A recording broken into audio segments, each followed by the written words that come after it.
Hello guys, नमस्ते, प्रणाम। आप लोग कैसे हैं? उम्मीद करती हूँ बहुत अच्छे होंगे।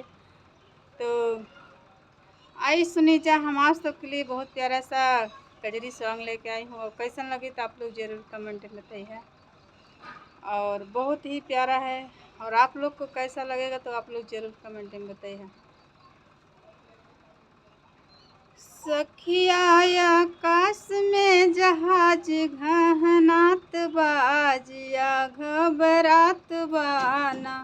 एहो सखिया आकाश में जहाज घहनात बा जिया घबरात बाना। घर में मम्मी समझावे, बाहर पापा समझावे। घर में मम्मी समझावे, बाहर पापा समझावे। सखी कतहु न जियरा समात बा बड़ा घबरात बाना। एहो अब कतहु न जियरा समात बा बड़ा घहनात बाना। सखिया आकाश में जहाज घहनात बाजिया घबरात बाना। घर में चाची समझावे, बाहर चाचा समझावे। घर में चाची समझावे, बाहर चाचा समझावे। सखी कतहु न जियरा समात बा बड़ा घहनात बाना। सखिया कतहु न जियरा समात बा बड़ा घहनात बाना। सखिया आकाश में जहाज घहनात बाजिया घबरात बाना।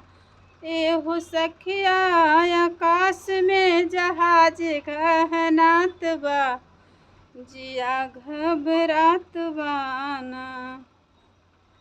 घर में भाभी समझावे, बाहर भैया समझावे। घर में भाभी समझावे, बाहर भैया समझावे। सखी कतहु ना हो, सखी कतहु न जियरा समात बा बड़ा घहनात बाना। सखी कतहु न जियरा समात बा बड़ा घहनात बाना। एहो सखिया आकाश में जहाज घहनात बाजिया घबरात बाना। घर में ननदी समझावे, बाहर देवरा समझावे। घर में ननदी समझावे, बाहर देवरा समझावे। सखी मनवा अब बहुत घबरात बाजिया घबरात बाना। अब जियरा न कतहु समात बा बड़ा घहनात बाना। तो कैसन लगे तो आप लोग ज़रूर कमेंट में बताइए।